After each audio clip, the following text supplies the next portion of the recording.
Iba't ibang kuweba, iba't ibang hiwaga ang dala sa cave diving adventure sa Surigao del Norte.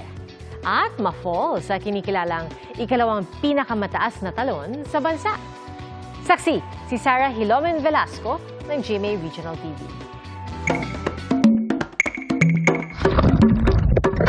Thrill ba ang hanap habang pinagmamasdan ang ganda ng kalikasan? Suwak dyan ang cave diving adventure sa Surigao del Norte.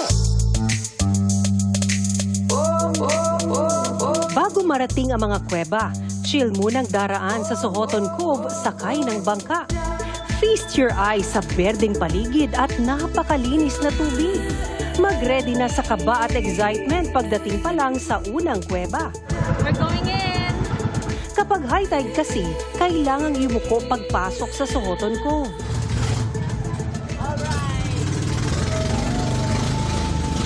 Mas mababa pa ang mga bato sa Magkukuob Cave. Kailangang humiga o dumapa para makapasok. Relax. Don't worry. Okay, next. At sa ikatlo, kailangan ng mag-dive.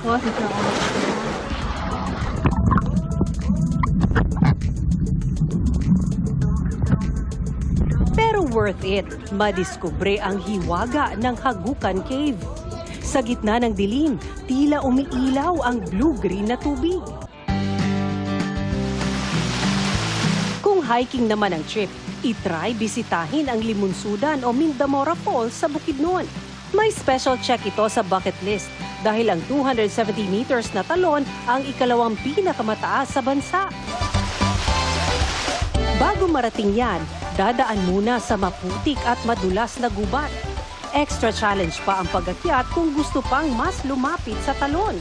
May malalaking bato kasi at nagkalat ang mga ugat ng mga puno. Pero pag na-achieve ang goal, mabibiyayaan ng ganda ng waterfalls. Para sa GMA Integrated News, ako si Sarah Hilomen Velasco ng GMA Regional TV, ang inyong saksi. Mga kapuso, maging una sa saksi. Mag-subscribe sa GMA Integrated News sa YouTube para sa iba't ibang balita.